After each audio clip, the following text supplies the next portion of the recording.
Hallelujah. Hallelujah. Hallelujah. Hallelujah. Hallelujah. Hallelujah.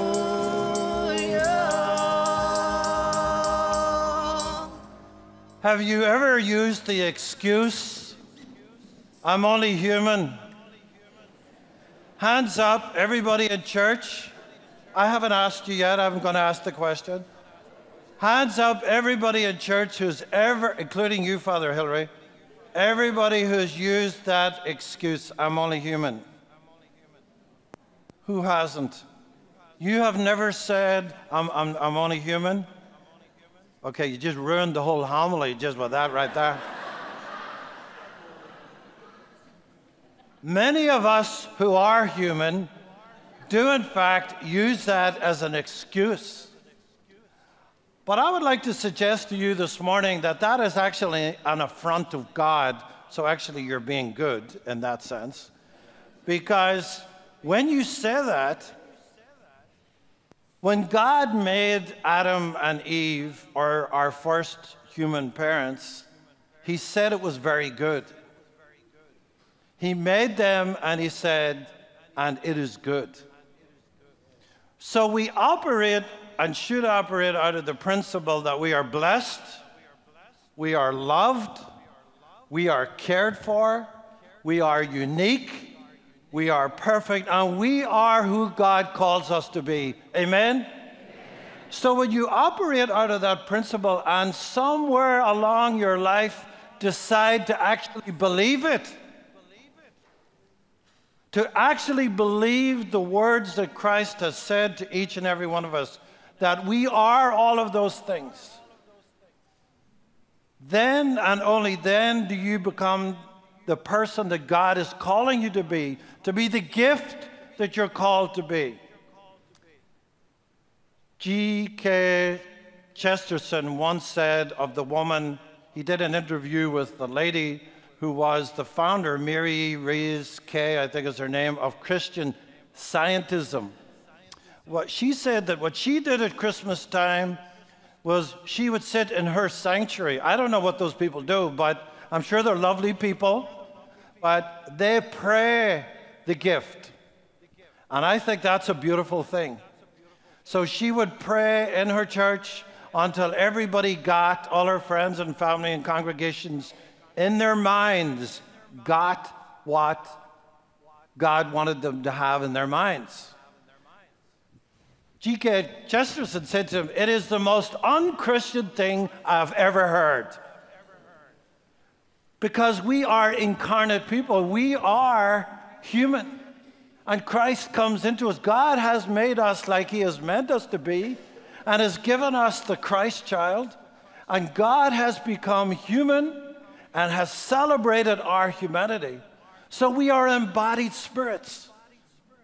And in that sense, we give gifts in order to communicate the deepest reality of ourselves.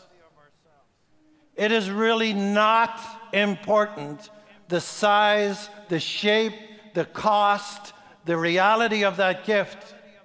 But you have already been given the gift of life, the gift of love, and the gift of just being here present and alive. Amen? So it is in that spirit of love that we talk about giftedness, that our Catholic Church, no matter how much it is wrong and it has its bumps and pimples and messed upness, but is partly human and divine. The gifts of gold, frankincense, of myrrh are about Christ's humanity, his divinity. And the experience of the myrrh is our salvation through the cross, and that is gift too, because we do not have Christmas without Easter, without the cross, without the gift of love of what God has spilled out, emptied out of himself for love of each and every one of us. So we're invited, along with the three kings or the three queens or all of those people that came that day. Obviously, there was not a wall around Bethlehem like there is today. And who supports that wall around Bethlehem? The United States of America supports that big concrete wall. And there's a caravan of people down at the border right at this moment in time. Tens of thousands of women and children. What if the second coming of the Christ is amongst those people? They'll never get in because they're going to be shot or they're going to be seen as terrorists or something else. We, in this moment, in the manifestation of God's love for each and every human being made in the image and likeness of God we're all in this together. Pope Francis reminds us over and over and over again, we should not be building walls, we should be building bridges. We should be always about loving our sisters and brothers and looking underneath the surface of what is really going on. Now, somebody called me the other day a little upset at me because Channel 5 came. And Channel 5 wanted to talk a little bit about the mayor and the police chief lauding themselves because there's 75 crosses and not 129. And have you ever had to do an interview? And you're standing there and you know as well as the hands are on your body, they're going to cut that segment to suit themselves. And in an actual case, that's what actually happened. Homilies are a bit like that. Homilies are like that in many ways because you're going to come to a particular parish like this Afrocentric, this got spirituality and traditions and social justice, and you're definitely going to hear what you're not going to hear out beyond the tunnels. So I get that. There's a natural way. But what she asked me was, should the mayor be slapping herself on the back with the police chief about the fact that there's 75 crosses? And I said, absolutely. Yes, she should. They didn't put that on there, though. I said, yes, we have ceasefire. Yes, we have OCO. Yes, St. Columba will work with our Jewish sisters and brothers, our Muslim sisters and brothers, Catholic charities, everybody under the sun to make sure that this scene of devastation of these 75 lives will be reduced. But I think the mayor lets herself off the hook, and so does the police chief, saying, oh, we back ceasefire and we're doing community policing. The Oakland PD has a terrible reputation amongst people, especially people of black and brown skin tone.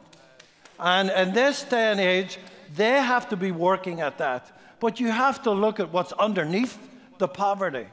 And I suggested to the journalist that what was really going on was gentrification. In North Oakland, you just look around this congregation and you will see when I got here, it was 80% African American. Today, you just have to look around the congregation. It's not a wrong thing. It's here comes everybody. It represents the Gentiles, the three kings coming. But there is a change that needs to be looked at and understood. And what I said was that the poverty of the flight is taking people to Antioch, the poor, and out to the Central Valley, and they are not prepared to receive poverty-stricken people. And so the crime rate has gone down in Oakland. Yes, for all of that good stuff we're doing as a community, but the poverty and the agency of poverty, which is some horrible things, is going out there. And they're not prepared for it, and the crime rate is going up. What you have to do at the end of the day is look at the underlying causes of the poverty that's in Oakland. What is our school system like? It is one of the worst school systems in the state of California.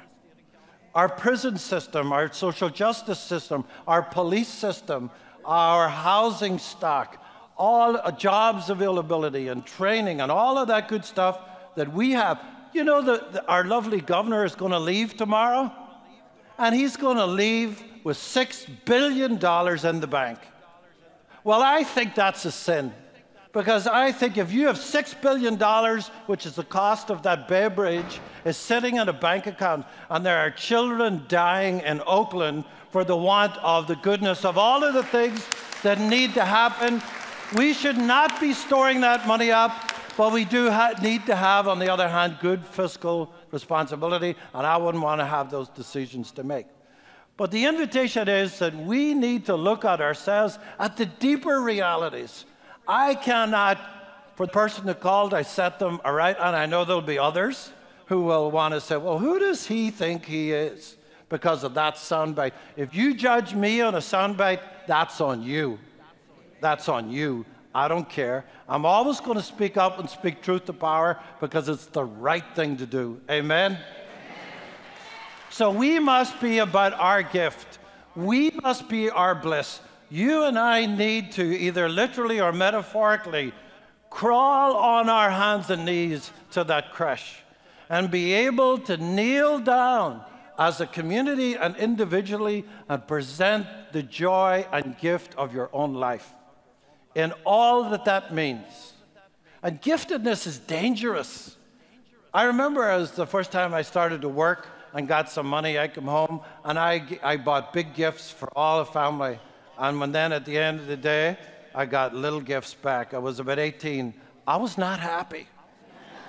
I thought, well, if I give a big gift, you're going to give me a big gift back again, and I'm measuring my love by all of that. But that's not what it's about. When I was emptying my mother's house after she passed, there was on the mantelpiece the ugliest vase I think I've ever seen.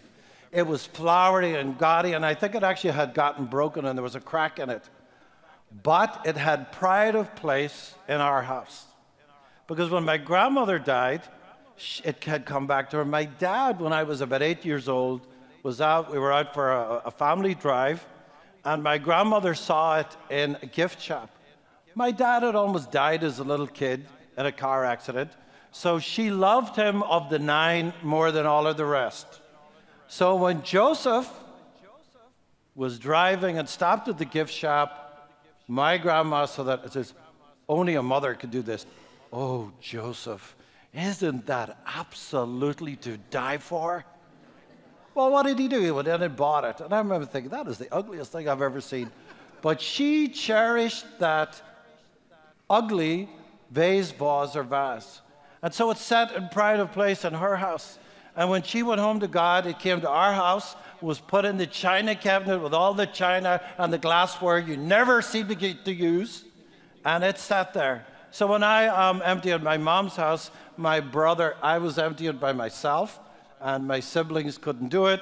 And just at the last moment, the vase was on the mantelpiece of my mom's place, and my youngest brother, the youngest of the 5 of us, you know, the little accident, the one that just sort of appeared 2 or 3 years after all the 4 of us were born. Never photographs taken of, always feeling like. And he lifted it up, and with almost tears in his eyes, he says to me, you know what this means? And I nodded, and I really wanted it. And I thought to myself, Dominic, you take it. And he says, no, you take it. I said, no, you take it. And he brought it home to Sweden, and when I was there last year, a couple of years ago, it's in the middle of his mantelpiece. Now, they have this very Scandinavian, fancy sort of house with Scandinavian design, and that thing on the mantelpiece sticks out like a sore finger. But the point of the matter is, the old broken vase is unimportant. It's what it does to communicate the love of the community, the sense of our family, and the love between a mother and a father passed on to the children. There's a storyteller, Mr. O. Henry, who writes The Gift of the Magi. He tells the story of a couple who are pretty poverty-stricken, but enough to get by.